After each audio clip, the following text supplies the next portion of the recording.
Impact of Educational Reform on Society, a Conversation on Change. Hello, I would like to begin a conversation about how deeply education shapes the world we live in.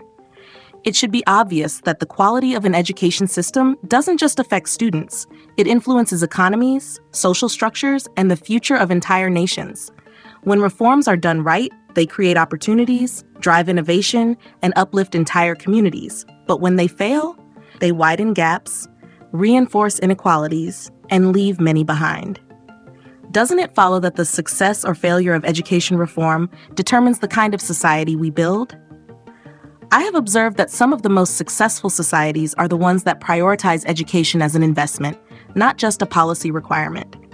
Nations that fund strong public education systems, train high-quality teachers, and make learning accessible to all often see higher economic growth, better healthcare outcomes, and stronger democratic participation. Can you imagine the impact if every country treated education as a tool for long-term progress rather than a bureaucratic obligation? What if we saw schools not as institutions that produce workers, but as environments that shape thinkers, leaders, and creators? Doesn't it follow that social mobility is directly linked to the quality of education? When education is accessible and equitable, people from all backgrounds have the chance to rise beyond their circumstances.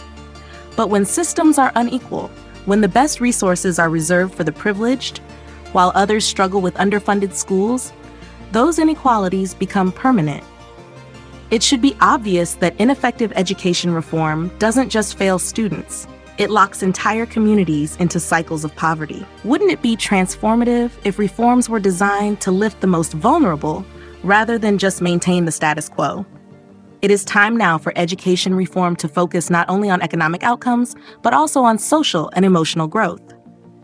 Too often, reforms emphasize test scores and workforce preparation, while ignoring the need for emotional intelligence, critical thinking, and ethical leadership.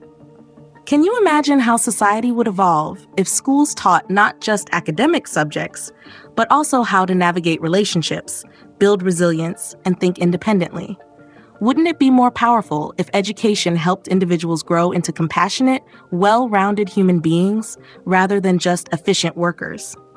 I have observed that failed reforms often create more problems than they solve. Policies that are rushed, politically motivated, or poorly implemented tend to widen the gaps they were meant to close.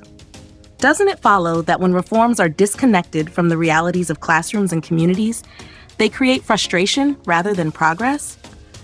Wouldn't it be far more effective if changes were made with long-term vision, involving teachers, students, and communities in shaping policies that truly work?